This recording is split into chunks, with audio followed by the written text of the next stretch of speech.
안녕하십니까, 김주성입니다. 2022년 1월 1일 새벽입니다.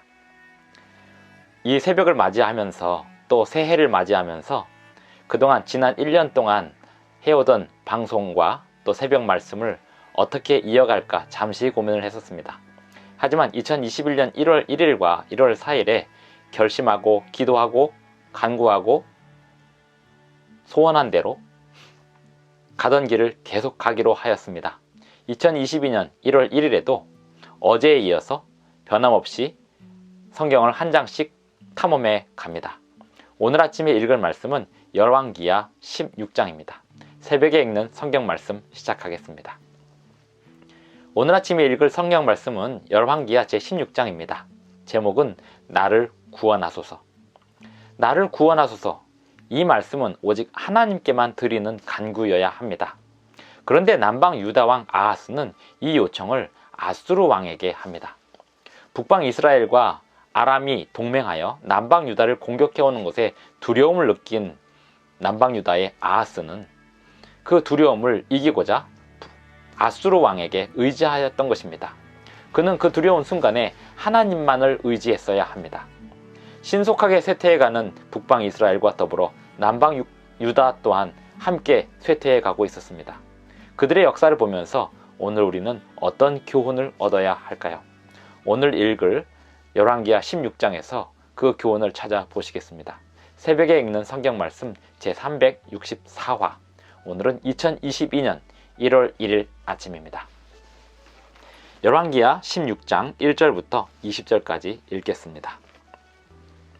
르말랴의 아들 베가 제17년에 유다의 왕 요담의 아들 아하스가 왕이 되니 아하스가 왕이 될 때에 나이가 20세라 예루살렘에서 16년간 다스렸으나 그의 조상 다윗과 같지 아니하여 그의 하나님 여호와께서 보시기에 정직히 행하지 아니하고 이스라엘의 여러 왕의 길로 행하며 또 여호와께서 이스라엘 자손 앞에서 쫓아내신 이방 사람의 가증한 일을 따라 자기 아들을 불 가운데로 지나가게 하며 또 산당들과 작은 산 위와 모든 푸른 나무 아래에서 제사를 드리며 분향하였더라.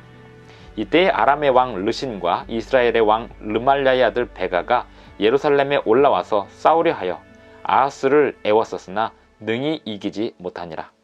당시에 아람의 왕 르신이 엘랏을 회복하여 아람에 돌리고 유다 사람을 엘랏에서 쫓아내었고 아람 사람이 엘랏에 이르러 거기에 거주하여 오늘까지 이르렀더라. 아하스가 아수르 왕 디글랏 빌레셀에게 사자를 보내 이르되 나는 왕의 신복이요 왕의 아들이라. 이제 아람 왕과 이스라엘 왕이 나를 치니 청하건대 올라와 그 손에서 나를 구원하소서 하고 아하스가 여호와의 성전과 왕궁 곳간에 있는 은금을 내어다가 아수르 왕에게 예물로 보냈더니 아수르 왕이 그 청을 듣고 곧 올라와서 다메섹을 쳐서 점령하여 그 백성을 사로잡아 기르로 옮기고 또 르신을 죽였더라. 아하스 왕이 아수르의 왕 디글랏 빌레셀을 만나러 다메섹에 갔다가 거기 있는 제단을 보고 아하스 왕이 그 제단의 모든 구조와 제도의 양식을 그려 제사장 우리야에게 보냈더니 아하스 왕이 다메섹에서 돌아오기 전에 제사장 우리야가 아하스 왕이 다메섹에서 보낸 대로 모두 행하여 제사장 우리야가 제단을 만든지라. 왕이 다메섹에서 돌아와 제단을 보고 제단 앞에 나아가 그 위에 제사를 드리되 자기의 번제물과 소제물을 불사르고 또 전제물을 붓고 수은제 짐승의 피를 제단에 뿌리고 또 여호와의 앞 곧 성전 앞에 있던 놋제단을 새 제단과 여호와의 성전 사이에서 옮겨다가 그 제단 북쪽에 그것을 두니라. 아하스 왕이 제사장 우리야에게 명령하여 이르되 아침 번제물과 저녁 소제물과 왕의 번제물과 그 소제물과 모든 국민의 번제물과 그 소제물과 전제물을 다 이 큰 제단 위에 불사르고 또 번제물의 피와 다른 제물의 피를 다 그 위에 뿌리라. 오직 놋제단은 내가 주께 여쭐 일에만 쓰게 하라 하매 제사장 우리야가 아하스 왕의 모든 명령대로 행하였더라. 아하스 왕이 물두멍 받침의 옆판을 떼내고 물두멍을 그 자리에서 옮기고 또 놋바다를 놋소 위에서 내려다가 돌판 위에 그것을 두며 또 안식일에 쓰기 위하여 성전에 건축한 낭실과 왕이 밖에서 들어가는 낭실을 아수르 왕을 두려워하여 여호와의 성전에 옮겨 세웠더라. 아하스가 행한 그 남은 사적은 유다 왕 역대지략에 기록되지 아니하였느냐. 아하스가 그의 조상들과 함께 자매 다윗성에 그 열조와 함께 장사되고 그의 아들 히스기야가 대신하여 왕이 되니라. 북방 이스라엘은 이제 곧 멸망하기 직전의 상태고, 남방 유다의 아하스 왕은 북방 이스라엘의 길을 따라가고 있었습니다. 왜 이들이 이렇게 되어가고 있었을까요? 그들의 가장 큰 죄는 하나님을 의지하기보다는 강대국을 의지했다는 사실입니다. 오늘날 대한민국의 기독교인들은 어떤 사람들입니까? 하나님을 온전히 의지하는 사람들입니까? 아니면 강대국을 의지하는 사람들입니까? 오늘 우리는 어떻습니까? 강한 사람을 의지하고 강한 사람 옆에 줄을 서는 사람들입니까? 아니면 오직 하나님께만 의지하고 하나님께만 나를 구원하소서라고 요청하는 사람들입니까? 열왕기하 16장 2절에 보면 아하스가 왕이 될 때 나이가 20세라 예루살렘에서 16년간 다스렸으나 했습니다. 20살의 왕이 되어서 16년간 다스리는 동안 그에게는 두렵고 불행한 일들이 일어났습니다. 북방 이스라엘이 점점 무너져 가고 있었고, 또 아람 왕 르신도 매우 위협적으로 다가오고 있었습니다. 그런데 이 아람 왕 르신과 북방 이스라엘은 서로 동맹하여서 남방 유다를 공격하고 있었습니다. 왜냐하면 어쩌면 남방 유다가 아수르 왕을 의지하였기 때문일 것입니다. 그런 가운데 열왕기하 16장 2절에 보면 그의 하나님 여호와께서 보시기에 정직히 행하지 아니하였다, 이렇게 말씀하고 있습니다.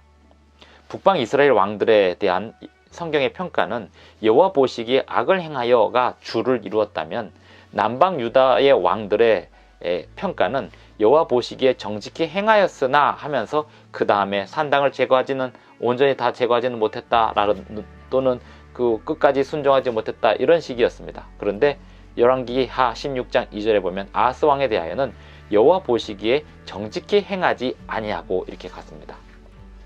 남방 유다 왕들에 대한 성경의 평가와 북방 이스라엘 왕들에 대한 성경의 평가가 관점 자체가 크기가 다르다고 어제 말씀을 드렸습니다. 여호와 보시기에 정직히 행하지 아니하였다라는 말은 무엇을 의미할까요? 여호와 보시기에 정직히 행한다는 말이 무엇인지를 알아야 합니다. 여호와 보시기에 정직히 행한다는 것은 첫째, 하나님만을 의지하는 것입니다. 시편 50편 15절에 보면 환난 날에 나를 부르라, 영어에 보면 콜하라고 했습니다. 응급한 상황이 되면 하나님께 전화하라는 것입니다. 하나님을 찾고 하나님을 부르짖는 것은 결코 부끄러운 일이나 또 민망한 일이 아닙니다. 하나님께 온전히 부르짖으시기 바랍니다. 우리가 새해를 맞이하면서 종종 재미로 운세를 본다든지 또 재미로 점치는 일들을 하는데, 기독교인이라면 또 하나님을 믿는 백성이라면 결코 손대지 말아야 할 범죄입니다. 하나님을 의지하는 일 외에 그 어떤 것에도 운에 맡긴다든지 점을 친다든지 또 재미로라도 다른 사람이 점치는 모습을 본다든지 하는 것은 엄청난 죄입니다. 성경에 의하면 하나님께 정직하지 못한 것이라고 이야기합니다. 하나님께 정직하지 못한 아하스 왕은 어느 지경까지 갔는지 아십니까? 3절에 보면 이스라엘의 여러 왕의 길로 행하며 또 여호와께서 이스라엘 자손 앞에서 쫓아내신 이방 사람의 가증한 일을 따라 자기 아들을 불 가운데로 지나가게 하며, 자기 아들을 불 가운데로 지나가게 했다는 말은 역대하서에 보면 자기 아들들을 불살랐다, 그 자녀들을 불살랐다, 이렇게 표현합니다. 이 잔인한 그때 당시 남방 유다와 북방 이스라엘의 주변의 나라들, 팔레스틴 지방의 나라들의 신앙의 그 보편적인 모습이었습니다. 자녀들을 불살라서 신의 노여움을 달래는 그러한 의식들을 행했는데, 남방 유다의 왕까지도 이런 의식에 빠져들 만큼 하나님을 의지하지 않고 이방신들을 따르는 풍습을 따라가고 있었습니다. 5절, 이때 아람의 왕 르신과 이스라엘의 왕 르말랴의 아들 베가가 예루살렘에 올라와서 싸우려 하여 아하스를 에워쌌으나 능히 이기지 못하니라. 왜 에워쌌을까요? 그리고 왜 능히 이기지 못했을까요? 에워싼 이유는 지금 이 아수르가 굉장히 부강해 가고 있었기 때문에 북방 이스라엘은 아수르에 대하여 위협을 느끼고 있었고, 그래서 아람 왕 르신을 의지했습니다. 그런데 남방 유다는 아람 왕과 이스라엘과 같이 동맹하기보다는 아수르에 의지하려고 하는 그러한 태도를 취하기 때문에 이 남방 유다를 군사적으로 압박을 한 것입니다. 그런데 이 아하스가 저항을 하고 있었던 상황이었고, 하나님께서 남방 유다를 붙드셔서 이 나라를 붙드셔서 저항할 수 있는 힘을 아직까지 주고 계셨습니다. 그런데 이때 아하스 왕이 선택을 완전히 잘못했습니다. 하나님께 온전히 부르짖었다면 그들은 북방 이스라엘과 아람 왕의 동맹을 깰 수 있었을 것입니다. 완전히 판단을 잘못한 아하스 왕은 아수르 왕에게 요청을 합니다. 근데 아수르 왕이 결국 와가지고 어떻게 했냐면 아람 왕 르신을 제거해 줍니다. 그 사건만 보면 정치적으로 잘한 판단 같습니다. 당장의 언발의 오줌 누기처럼 당장에는 문제가 해결되는 것처럼 보이지만 그 다음부터는 더 큰 문제가 들어왔습니다. 아수르 왕이 남방 유다의 아하스 왕의 이 정치에 깊숙이 관여하여서 이 예루살렘에서의 하나님을 예배하는 그 성전에까지도 관여가 되어서 아수르 왕의 정치력이 예루살렘에 아주 깊숙이 개입되게 된 것입니다. 그리하여 18절에 보면 또 안식일에 쓰기 위하여 성전에 건축한 낭실과 왕이 밖에서 들어가는 낭실을 아수르 왕을 두려워하여 여호와의 성전에 옮겨 세웠더라. 아수르 왕이 두려워서 성전에 있는 그 기물들까지도 하나님의 뜻에 맞지 않게 사용하게 되고 또 더 나아가서 물두멍을 점치는 도구로 사용하게 되고 이렇게 심각한 상황에까지 이르게 되었습니다. 2022년 1월 1일 오늘 우리는 정신을 바짝 차리고 일반 세상의 사람들이 하는 방식대로 운세에 기웃거리거나 또는 점을 친다든지 그런 일들을 결코 흉내내서는 안 되겠습니다. 쳐다도 보지 마시기 바랍니다. 하나님만을 의지하시기 바랍니다. 그리고 하나님만을 의지한다는 말씀의 또 다른 뜻은 하나님의 계명에 순종하는 것입니다.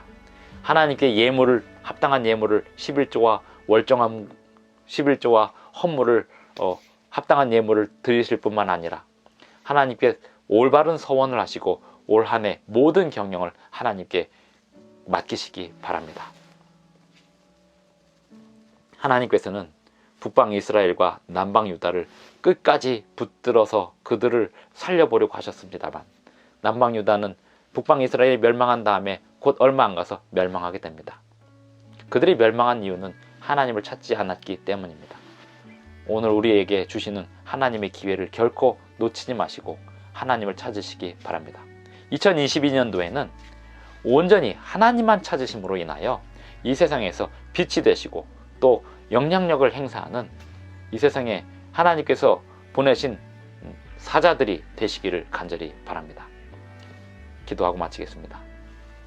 하늘에 계신 우리 아버지, 오늘 우리에게 새 아침을 주시고 또 우리에게 새 해를 주셔서 새로이 살게 하시니 감사를 드립니다. 아버지여, 우리가 온전히 아버지께만 나를 구원하소서 이렇게 기도하겠사오니 우리를 구원하여 주시옵시고 또 우리를 이 세상의 흐름과 조류 속에서 떠내려가지 않도록 붙잡아 주시옵소서. 오직 주님만 붙들고 가겠사오니 우리를 끝까지 인도해 주시옵소서. 예수님의 이름으로 기도드리옵나이다. 아멘. 감사합니다. 오늘 하루도 행복한 하루 되시기 바랍니다. 새해 복 많이 받으십시오.